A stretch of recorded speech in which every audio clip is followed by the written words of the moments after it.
Audio Jungle.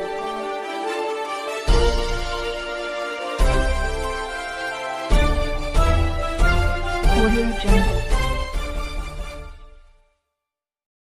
स्मशानभूमीसाठी जागा नसल्यामुळे मृतदेहाची अवहेलना. चाकूर तालुक्यातील कडमुळी या ठिकाणी स्मशानभूमीच्या जागेवर शेतकरी पिकाची पेरणी करीत असल्यामुळे अंत्यविधीसाठी अडचण निर्माण होत आहे. त्यातच सलग 4 दिवसापासून पाऊस असल्यामुळे सर्वत्र चिखल पसरला होता. अंत्यविधीसाठी खाली पत्रे टाकून व वर पत्रे टाकून अंत्यविधी करावा लागला. स्मशानभूमीसाठी असलेली 0.20% जमीन मोजून हद्द कायम करून द्यावी अशी मागणी नागरिकांनी तहसीलदाराकडे केली होती, पण मोजणी खात्याकडून अद्याप कसलाही प्रतिसाद मिळालेला नाही. गुरुवारी अंत्यविधी करताना नागरिकांना किती कसरत करावी लागली हे या व्हिडिओ चित्रणाच्या माध्यमातून दिसून येते. कडमुळी येथील रहिवासी मच्छिंद्र कांबळे हा गेल्या 6 महिन्यापासून लातूर रोड परिसरात बेवारसपणे राहत होता. त्याच्या नातेवाईकाने त्याच्याकडे अजिबात लक्ष दिले नाही. जिवंतपणी मरणयातना भोगलेल्या मच्छिंद्र कांबळेच्या नशिबाने मरणानंतरही त्याचा पिच्छा सोडला नाही. स्मशानभूमी शेडसाठी तत्कालीन आमदार तथा राज्याचे सहकार मंत्री नामदार बाबासाहेब पाटील यांनी 2023 मध्ये 10 लाख रुपयांचा निधी दिला होता, पण जागेचे कागदपत्र उपलब्ध न झाल्यामुळे हा निधी मिळाला नाही. परिणामी आज गुडघाभर चिखलातून अंत्यविधीसाठी नागरिकांना जावे लागले. लवकरात लवकर जमीन मोजून जागेचा प्रश्न निकाली काढावा अशा आशयाचे निवेदन नागरिकांनी तहसीलदारांकडे दिलेले आहे. सदर प्रश्न तातडीने सोडवावा अशी नागरिकांची मागणी आहे.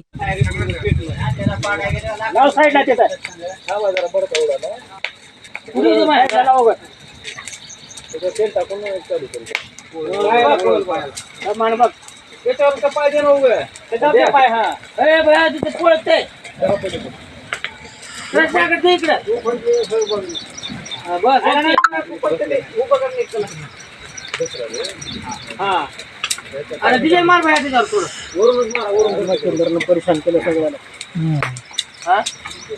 मच्छिंद्रनं परेशान केलं सगळ्याला. परेशान माणूस होता, परेशान पावसाच्या आधी जाऊ बघावं का.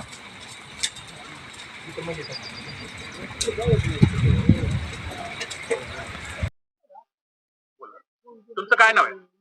संजय गणपती कांबळे. कालची घटना कशा पद्धतीने बघता तुम्ही, की काल तुम्हाला अंत्यविधी करण्यासाठी कालची घटना म्हणजे मला जसं कळते तसं हे बघायला भेटली नाही सर आपल्याला घटना. तर ही मी पहिल्यांदा बघतो मी ही घटना, की इथून सुद्धा जवळ मैतला पांघरून येण्याची वेळ आली किंवा तिथं बी स्मशानभूमीवर पत्रे टाकून वरी मांडव घालूनच मैच कार्यक्रम करावा लागला. आणि परत पुन्हा शेतामध्ये गुडघ्यात खाली पाऊस, खाली पाणी वाहत होतं.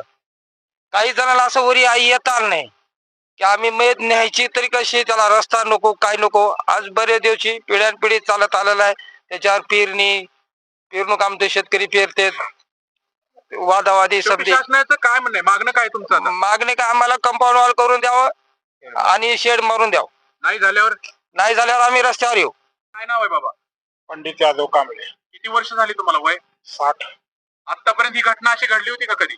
नाही, कॉज घडाय नव्हती. काय म्हणणं आहे कालच्या घटनेबद्दल? आमची स्मशानभूमी आम्हाला शेड मारून द्यावं, कंपाऊंड वॉल करून द्यावं. आमची 20 गुंठे जागा आहे, आमची हक्काची हो. किती दिवस मड ठेवावं लागलं तुम्हाला जाळायचं? आम्हाला 3 दिवस मड ठेवावं लागलं. का बरं? हे पावसाच्या ह्याच्यामुळे असरा नको काही नको. तुमच्या स्मशानभूमीवर शेड नाही का? नाही, किती दिवसापासून चालू आहे? पिढ्यानपिढी ही चालू आहे साहेब. मोजणीसाठी त्यांनी आमच्याकडे पत्र दिलेले आहे, परंतु इतर हक्कामध्ये त्यांचं नाव असल्यामुळे मोजणी अर्ज भरताना अडचण येत होती. मग आता शासकीयमध्ये आम्ही ते घेऊन या आठवड्याभरातच आपण मोजणी करून त्यांना देणार आहोत. माझी मोजणी होईल याबाबत मी शाश्वती तात्काळ कारवाई. आजच अर्ज भरून आजच आपण काम